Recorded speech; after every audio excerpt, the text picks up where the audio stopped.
On today's show, do the Dallas Mavericks have an unstoppable play in their repertoire now? I kind of think that they do, and I'll tell you what it is and what we're excited for on today's Locked On Mavs. I'm Luka Doncic, and this is Locked On Mavericks podcast. If you don't believe, you shouldn't be here. You are Locked On Mavs. Great, Rusty. Your daily Dallas Mavericks podcast. No one's dying. Part of the Locked On Podcast Network. Amazing. Your team every day. Still can't eat milk. And welcome. You are Locked On to the Dallas Mavericks. My name is Nick Angstad, media member and NBA channel manager with the Locked On Podcast Network.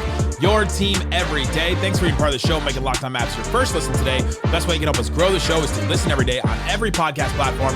Leave a 5-star review, like the video on YouTube, and comment anything below. Let us know one thing you're excited for this Dallas Mavericks season. Today's episode is sponsored by Game Time. Download the Game Time app, create an account, use that code LOCKEDONNBA for a first deposit or $20 off your first purchase. And joining me from the great Slightly Biased YouTube channel, I'm slightly excited to be seeing him today. What you got for me, Slightly Biased? How about them Cowboys? Oh no. Oh no. It's all right. I'm apathetic towards them. When the Saints go marching. No, they do. Who dat says they're going to beat them I know. Saints? I stole that. Today, we're going to get into the things that we're most excited about in the NBA. We're doing 2 episodes of this. So we'll do one today and we'll do one on Thursday as well, talking about something we're excited about from the Mavericks, something we're excited about across the NBA. And so we'll talk about some of those. I got a couple of things today, some former friends and some rising stars in the NBA. But let's start here slightly. The Dallas Mavericks go get Klay Thompson. And he changes a lot of things for the Dallas Mavericks. And we've talked about some of the downsides and some of the big questions and some of the concerning things, but there's just a couple of things that are going to be awesome with having Klay Thompson on the Dallas Mavericks. And one of those things, and one of the things I'm excited to see, especially early on in the season, the first couple months of the season, is to see how many times they run a Luka, Kyrie, Klay Thompson double drag. Luka has the ball. Kyrie comes up to set a screen. Klay comes to set a screen. You either got PJ in one corner and Lively in the dunker spot or whoever else is on the court. And they run this play because they run this a lot. This double drag with multiple guys coming up to set screens for Luka. And in the past, it's been, Josh Green or Derek Jones Jr. or Tim Hardaway or, Kyrie sometimes. And then you're like, all right, well, I'm not worried about some of these other guys popping out or rolling or doing any of these things. All of a sudden, if it's Kyrie and Klay, like this becomes an unstoppable play for me. And I'm very excited to see how they roll this out, how all the different iterations of it and how they like make it work throughout the year.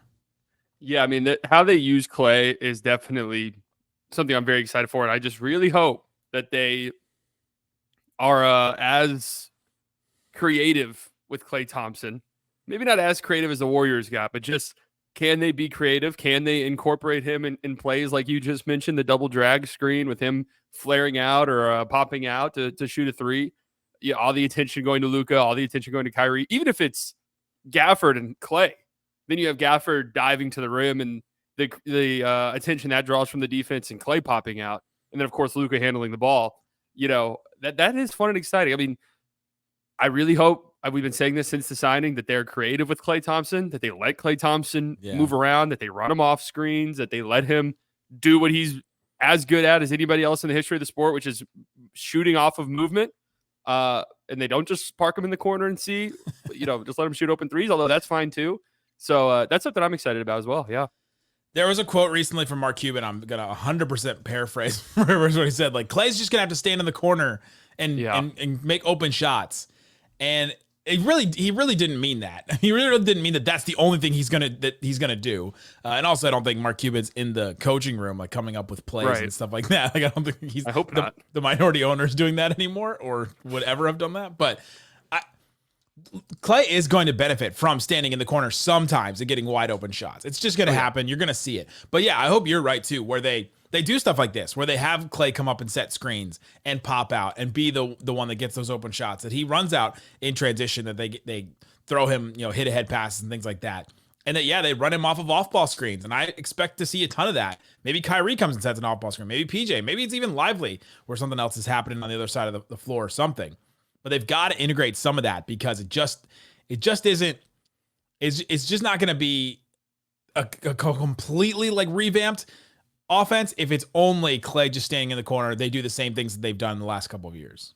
Yeah, and I'll throw Cuban some bail and just think that you paraphrase. That is pretty much what he said. I'll throw him some I'll throw him some bail and just say that maybe he was implying that he doesn't have to do all of that. Right. We don't need him to run off of screens. He can just park in the corner and get open threes just because of all the attention that guys are drawing. But yeah, I mean, I've said it before with Klay in the fold. If he shoots 40+% from three, this could and probably should be the number one offense in the NBA this upcoming season. So I'm very excited to see how Klay sort of adds another wrinkle to this offense. Yeah, that's definitely something I'm excited to see. And so when you're trying to defend this, Kyrie and Klay coming up and set screens for Luka, or even just Klay screening, like where do you go if you're a defender? Do you stick, you leave Klay? Do you leave Kyrie? Who do you decide to cover in that point? There's just so many options off of that. I think Klay can. Like he can pop out, I guess, all of the or all around the 3-point line. But I can see Klay cutting to the rim too. Klay has been a pretty good cutter in his career. Kyrie doing the same thing, cutting to the rim. We've seen Kyrie get alley-oops sometimes from Luka. I don't know in the half court if they're going to run that as much, but man, this play I think we're just going to see it a whole lot, and it takes them away from we're so predictable of an offense. Right. One of the things about the fully isolation basketball is that, it's just so predictable. Luka's got the ball. He's going to pound the rock over and over again. We know what they're going to do. Pick and roll, blah, blah, blah. But now if you add, a couple of 3-point shooters like Kyrie and Klay, it makes you a little more unpredictable. And I like that about this. Yeah. And I think part of the benefit of Klay playing with the Warriors is he's a great cutter, like you said, but he's a pretty solid passer as well. I mean, he doesn't do it often, but is just solid enough as a passer, obviously coming from Golden State where there's so much movement, the ball moves so much there that, him coming off of screens, teams are going to be scrambling to, guard him and contest threes. So there's going to be opportunities to swing or skip the ball to open men. And I hope that Klay's ready for that because it's going to be awesome. Yeah, absolutely. One of the things in our board bets, this survey that we've been doing where Isaac and I have made these bets, one of the things that I put in there is will Klay Thompson shoot higher than 39.5% from three, higher or lower? And I'm curious what people think. We put and also will Klay have more than 25 games with 5 made threes in a game? Because he had 25 last season with the Warriors. I'm curious if people think he's going to have more of all these games of high volume of made threes. So we put the link in the description, put the link all over social if you want to go answer that survey. We got like 200 after I just put it out for like a couple hours. So that's pretty good. Appreciate everybody that's done that survey already. Slightly, give me the thing that you're most excited to see from the Mavs early in the season. I don't even know how to properly articulate this. I'm excited for the playoffs. It's a good place to try and do that. I'm excited for the postseason because this team has tried and battle tested. They've been to the conference finals twice in the last 3 years. They made finals last year. I saw this edit. This is why I was thinking about it. I saw this TikTok edit yesterday of Tom Brady. And I don't know how I jumped to this. But I was like, God, there was a feel with him in the playoff games. And you feel this with like the Chiefs. I'm saying this because the NFL is going on right now, if anyone is wondering. But like there's basketball teams like this, like LeBron-led teams, where it's just like they just felt like they reach a point where, hey, we've been in so many playoff games. We know how to pull games out. We know what we're doing in improbable scenarios where it doesn't feel like we have a chance. We know how to steady the ship and win games. And I'm excited to see if this team is sort of, and Luka mainly, is approaching this territory where it's like, hey, playoffs, I know what it takes. I know the game slows down. I know this is going to be a rock fight. Get on my back. I can carry us to victory. Because that's what he did last year, the Timberwolves series, where, hey, my knee hurts. This defense is one of the best we've seen in recent memory. Just get on my back, and I'll gut us out and carry us to wins. And I'm excited to see if the addition of another tried and true vet who has been in those battles, I'm talking about how many time champion? 4-time champion in Klay Thompson, helps this team where if we get to the playoffs and it's like, oh my God, the Mavs look like one of the most battle-tested teams in the league. Like they just know how to gut out these wins in the playoffs. I'm excited to see that. And then you're just a team that says, just get me there. Right? Yeah. We just get me there. Get me to that point, and I'm we know and trust that this group can get there and get over the top. And you start to look at some of the teams across the West even. All right, who's battle tested? Nuggets definitely battle tested, won a title. Thunder have won one playoff series as a group, so I don't know if you call that one battle tested. That's like Mavs against the Clippers early as far as testing. Clippers are probably going to be out. Suns I mean, Devin Booker has been there, but that team is completely different from the team that won or that went to the the NBA Finals. Yeah, The Warriors are scattered. The Kings are not really tested. I mean, the Pelicans, the Lakers have been to Western Conference Finals kind of with this group, and then some of the from this group have, that's why I'm a believer in them. Won the title. But there's really just not that many teams that are as tested as the Mavs are. Really, the Timberwolves have been to a Western Conference Finals now. I want to say I love it. I've been tagged in several tweets about the Los Angeles Lakers over the last week or so from people. We get comments on our page about you being a clutch sports plant. Hey, and that could be true. You guys never know. I can't share. Maybe I signed an NDA. You don't know where he lives. You don't know how many bathrooms are in his house. That's very true. You really don't know that. If you count the litter box, there's more than one. But there's this guy who just follows me around on Twitter and tries to proclaim that I'm not a Mavs fan. That's my favorite guy. That's my favorite reoccurring person in my mentions currently. Did you not hear him in all the post-game shows that we did during the playoffs? No, I'm fake. Did you listen to how his voice was gone because he was screaming during every Mavs game in those post-games? So, all right. Yeah. Do whatever you want. Favorite reoccurring character. Do whatever you want, man.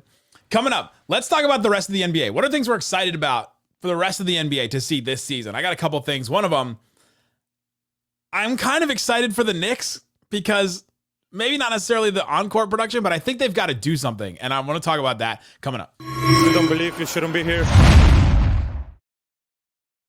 Today's episode of Locked On Mavs is brought to you by Game Time. Download the Game Time app, create an account, use that code Locked On NBA, because with Game Time, you've got all kinds of different things that you can do with an account. You can go check out some of the latest sports that's going on in your area. The Dallas Wings are done. It's sad, but I used Game Time a lot this season. Rangers games are still going on. You've got all kinds of other sports. Cowboys games, I bet those tickets are going down. I bet they're going down.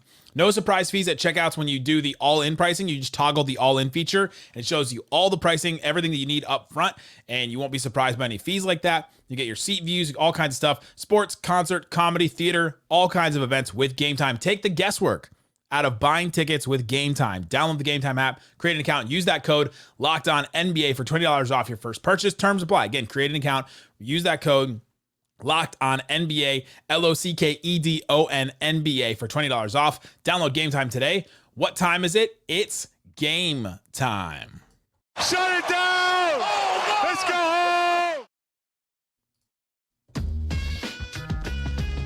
Thanks everybody for hanging out with us on Locked On Mavs, being part of the show, part of the Raccoon Squad, listening every day. We appreciate each and every one of you for checking out the show, listening to us for your second listen today. Go check out Locked On NBA. Matt Moore, David Ramil on there today with some great stuff.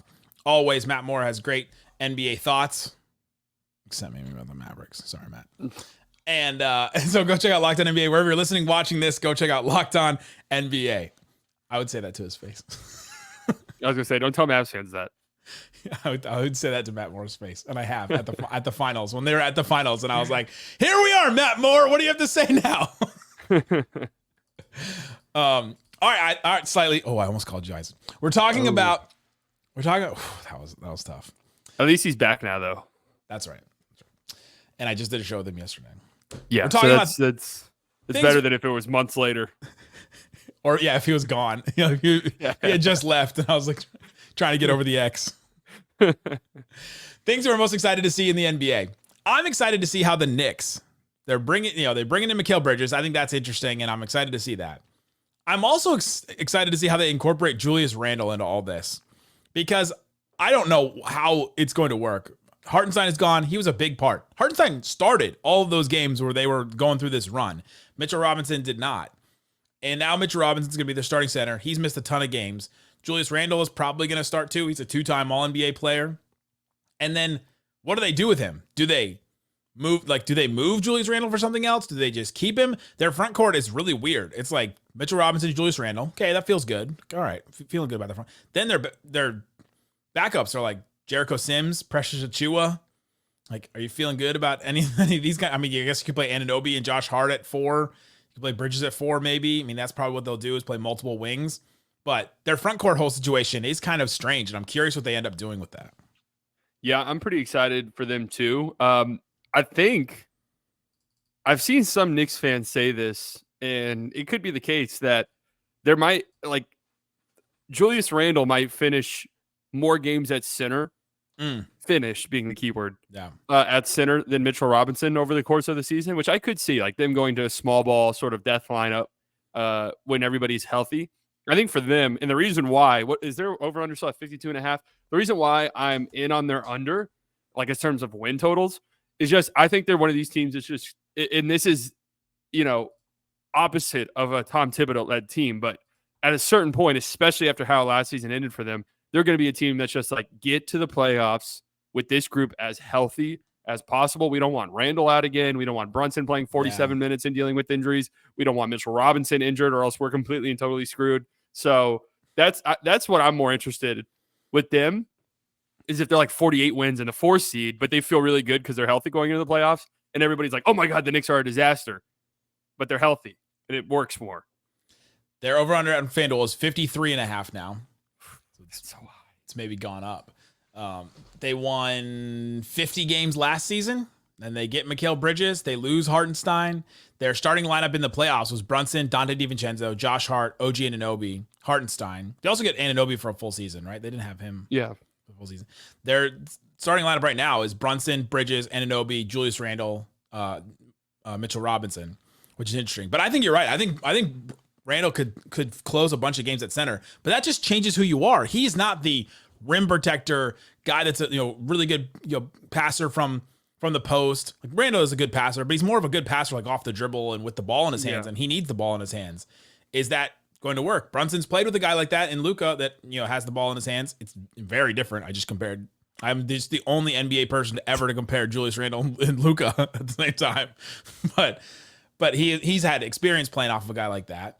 It is going to be interesting. And who makes that decision to say, hey, we don't want to run these guys into the ground during the regular season? Because I don't think Tom Thibodeau is going to make that choice. I wonder if the decision will be made for them. I mean, maybe. Like, you just can't. I don't know how the front office can look at what happened at the end. They should have been in the conference finals through and through. I mean, they played. Who did they even play in the first round? I already forgot. The Knicks. Oh, the Sixers, right? That was a great series. Got a little unlucky with that draw there because Embiid was coming back. The Sixers were like this weird playing team because Embiid was injured so much. And that was a dogfight series. And then they get the Pacers, who, God bless the Pacers, the Knicks are a better basketball team than them. And, OG barely played in that series. Mitchell Robinson was hurt. Like, Julius Randle obviously missed the whole playoffs. And they squandered, I squandered harsh because they were so hurt, but a great opportunity to make the conference finals, which is hard to do. Yeah. With all those injuries. So I just feel like that should be a huge point of emphasis for them this upcoming season, rather than, 53 wins and everyone's playing 38 minutes a game. But we'll see if it is or not. What's something in the NBA you're excited to see? So I'm seeing Wemby's leap here off to the side. So is that where we're going next? I'm doing that one. I'm doing that one later. All right. Well, I have two things that are tied into Wemby for mine. Okay, save that one. Do you have? Okay, so you have two things for Wemby. So coming up, let's talk about Victor Wembanyama, because if you've never seen him in person, it'll make you understand why he's such an interesting player. To see him and to see the things that he could do, he is one of the most interesting players going into next season, and probably will for a while. We'll talk about him and why we're excited to see him coming up. If you don't believe, you shouldn't be here. Today's episode is brought to you by FanDuel. FanDuel Sportsbook has all kinds of props and odds and things that you can use to get in on the action. You've heard us talk about FanDuel a lot. It's America's #1 sportsbook. We have something a little bit different for you now through September 22nd. Still have time. All FanDuel customers can bet $5 and get a 3-week free trial of NFL Sunday Ticket from YouTube and YouTube TV. If you're outside of DFW and want to watch Cowboys games and want to watch what's making so many people around this great, country of Dallas, Fort Worth, if you want to see them cry and why they're crying, go get this. With a YouTube TV base plan, you'll be able to watch every regular season Sunday afternoon out-of-market game. All you need is a Google account, current form of payment. You can cancel anytime. Just visit FanDuel.com, America's #1 sportsbook. And they'll have all kinds of NBA stuff, too. They have NFL odds, but we just talked about the Knicks. They have a 53.5 over-under. So if you think they're going to win 54, 55 games, pick the over. If you think they're going to pick 50, win 52 or 53 even, pick the under on that one. You got pretty good odds on both, so go check that out. See what's available for you. Again, FanDuel.com, America's #1 sportsbook. Shut it down! Let's go home! All right, Slightly.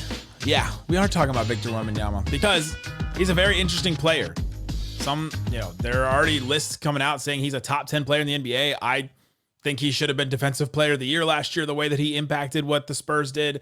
To me, he's definitely someone I'm excited to see because I'm excited to see what he does, but then also his next step with Chris Paul and to see how he plays with just even like league average point guard play. Right? If old Chris Paul is almost 40, can just give them league average point guard play, that'd be a big improvement from what they had last year. Yeah, and I mean, just get used to talking about this guy. I know some people get upset when you bring him up. I mean, he's going to be in our lives, especially from the Mavericks side of things, for the next 10 plus years and be very, very good. And yeah, I mean, you talk about the average point guard thing. You know, when him and Trey Jones shared the court together, they were +6 as a team. Like, this was a terrible basketball team last year, record-wise. They had a +6 net rating when Wemby played with an average point guard. I mean, Trey Jones is a really strong bench guard, but all things considered, just like an average point guard in the NBA. They were +6. Like, that's a good basketball team. That's like a really good basketball team. So now you add Chris Paul into the mix. And, you know, I do wonder if last year was this sort of like internal thing for the Spurs where it was like, hey, you know, this guy's good enough to win us games year one to where it's kind of uncomfortable and we want a higher draft spot next year. Yeah. So we'll give him the minute restriction, right? He will rarely ever exceed 30 minutes per game. And we'll have Jeremy Sohan run the point. Like, it could be this perfect sort of mix of things where we can say, well, Jeremy Sohan's young. So, like, we'll try. We're experimenting. We're trying something. Yeah, we're experimenting, knowing full well it was going to be a disaster, which it was. And, I mean, the numbers are right in front of you. When he plays next to a good point guard, they're good, and he's nasty. So, and that's Trey Jones. He's not even the best point guard in his family. True. He's good, though. Tyus Jones is brother. Yeah, he's fine. But Tyus Jones is his brother. I was hoping they would go get Tyus Jones just because. They could have got him for the minimum, apparently. I know. I mean, they could have offered him real money.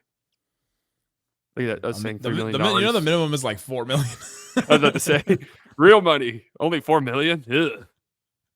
We did say that people don't know where you live and how many bathrooms you have. So dude, that's not even worth my time. $4 million. Yeah. Can't even believe I convinced you to do this show.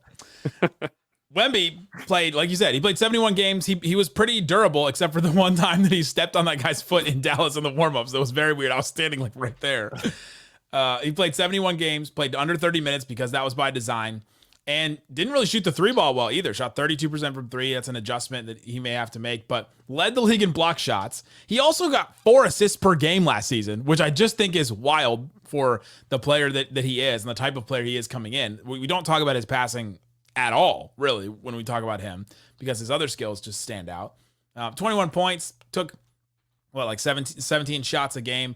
If you do per 36, like give him like 7 more minutes a game. He's averaging 26, 13 boards, 5 assists, 4 blocks, a steal and a half. I mean, these are numbers that we just have not seen from anybody. He's a problem, man. And another thing, too, is they started him playing 4 next to Zach Collins. Like, they were literally openly tanking to start the season. You know, you get that guy in your building. Obviously, he's one of the most hyped draft prospects of all time. But you get him in your building, and it's immediately like, oh, this guy's really good. So we want to kind of be a little bit slower with them. So when he tweaked his ankle against the Mavs around Christmas time, when he came back, they were pretty much like, all right, you're going to be the center. We're putting you on a 30-minute minute restriction, but you're going to be the center for us. From that point forward, 46 games, over half the season, 23 points per game, 10.5 rebounds, 4.5 assists, 4 blocks a game, on 35% from 3. Like, not really even that bad. Yeah. I mean, it's going to be a problem, and that's sort of tight. So my interesting thing is I'm really interested to see what the Defensive Player of the Year race looks like, because if the Spurs aren't a great team defense, which they probably won't be, like, they'll be all right. Wemby will be the best defender in basketball next year. Like, I don't think there's much that would be denying that. But I'm thinking there's no way Gobert wins it again. Absolutely none. 0% chance Gobert is winning Defensive Player of the Year again. I wonder if the voters look at it and they're like, okay, the Spurs team defense wasn't that good. Sure, there's a lot of numbers that say they're way better when Wemby's on the court versus off, whatever the case may be. Let's use this one year where the Spurs are maybe like the 17th best defense in the NBA to try and squeeze in a guy who hasn't gotten one yet. Just for if we just assume that Wemby's going to win, like, let's try to get somebody Like, here you go. Here's your defensive player of the year. We're sorry we haven't given you one yet. Here's your Drew Holiday. Here's your defensive player of the year. Holiday, Bam Adebayo. Yes, yeah, Bam's a good one. Here you go. Here it is. We get it while you can. You talk about the splits with him on the court. On the court last year, with Wemby on the court, 112.8 defensive rating. That's 75th percentile, which is good. Like, that's above average. It's like a good defense in the NBA. Victor Wembanyama off the court for them last season. Much different story. Very, very big drop off. 121.4. That's like a 9 point per 100 possession swing.